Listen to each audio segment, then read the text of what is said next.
সুকন্যার মুখ থেকে ওর আগে কি সমস্যাটা ছিল এবং অপারেশনের পরে কি হলো, এবং ও আগেও গান করেছে, এইবারও গান করবে, এখন ওর মুখ থেকে শুনুন। ছোট থেকেই আমার গলায় এই সফট প্যালেটের একটা প্রবলেম ছিল। তারপর থেকেই যখন আমি প্রপার কথা বলা শিখলাম, তখন থেকেই আমি আমার রিলেটিভস, ফ্রেন্ড যাদের সঙ্গে আমি ইউজুয়ালি কথা বলি, তাদের থেকে প্রায় আমি এটা শুনতাম যে আমার গলায় একটা জড়তা আছে। আমি নাকে নাকে কথা বলি বা এই ধরনের গলার রিলেটেড কিছু প্রবলেম আমি ফেস করেছি। আর তারপর থেকে যখন আমি গান গাওয়া শুরু করি, সেখানেও আমার হাই স্কেলে গান গাওয়া, এছাড়াও এই নাকে নাকে প্রবলেম, তারপর মাইকে আমার আওয়াজ স্পষ্ট নয়, এরকম জিনিস আমি ফেস করেছি। তারপর যখন আমার কানে এবং গলায়, নাকে তিনটেতেই আমার প্রবলেম ধরা পড়লো, তো আমি সব জায়গাতেই প্রত্যেকটা ডক্টরকেই আমি কনসাল্ট করেছি, কিন্তু তারা আমাকে প্রপার কোনো সলিউশন দেননি। কেউ বলেছেন যে হয়তো আমার কান ঠিক হয়ে যাবে কিন্তু আমার গলা ঠিক হবে না বা নাক ঠিক হবে না। কিন্তু তারপর আমি ডক্টরের কাছে আসি, এই জায়গাটায় আমার মনে হয়েছে যে আমি হয়তো ঠিক হয়ে যেতে পারবো। তো আমি এখানে আসি, আমি ডক্টরকে কনসাল্ট করি এবং উনি আমাকে এই আস্থা দিয়েছিলেন যে হ্যাঁ আমি ঠিক হয়ে যাব এবং আমার নাক, কান, গলা তিনটেই প্রপারভাবে ঠিক হয়ে যাবে। হ্যাঁ, কোথায় এসছো? কোথায় এসছো? আমি এসেছি শিয়ালদার RD&T সেন্টারে, ডক্টর বিমল কুমার মণ্ডলের কাছে। তো আমি আসার পর আমি কান, নাক, গলা তিনটেই এখানেই অপারেট করাই। এবার যখন আমার গলার অপারেশন হলো, তারপর আমি কিছুদিন রেস্টে ছিলাম।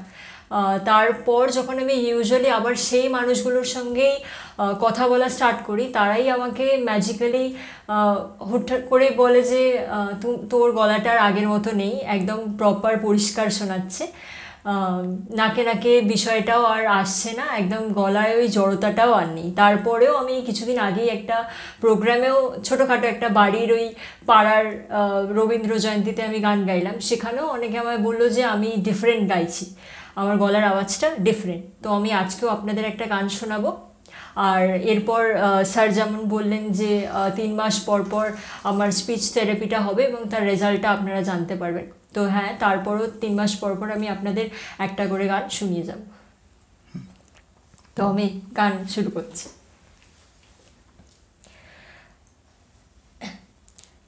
আমার মল্লিকা বনে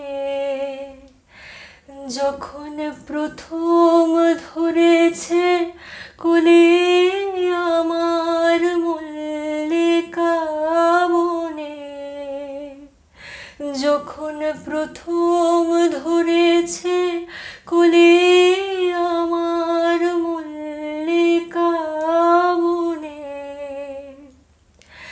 তোমারও লাগিয়া তখনই বন্ধু বেঁধেছিল অঞ্জলি, আমার মল্লিকা বনে, আমার মল্লিকা বনে যখন প্রথম ধরেছে কোলে, আমার মল্লিকা বনে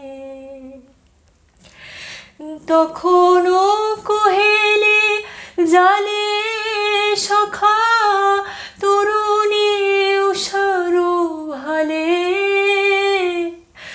তখনও কোহেলি জালে সখা তরুণী উষার ভালে, শিশিরে শিশিরে অরুণ মালিকা উঠিতেছে ছলো ছলে, আমার মল্লিকা বনে, আমার মল্লিকা বনে যখন প্রথম ধরেছে কোলে, আমার মল্লিকা বনে। Thank you.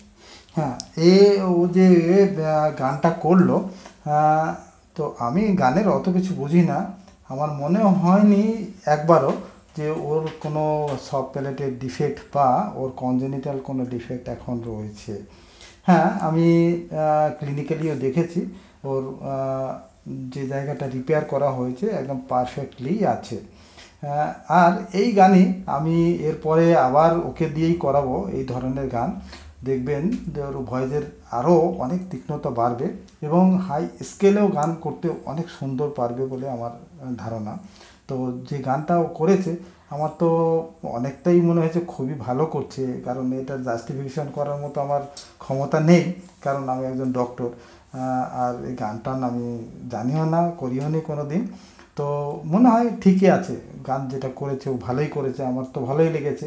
এবার আপনারাই এর জাস্টিফাই করবেন কীরকম ও গান করছে। এরপরে আবার 3 মাস পরে আমরা আবার ওকে ভয়েস থেরাপি দিয়ে আবার গান করাবো। ঠিক আছে, নমস্কার।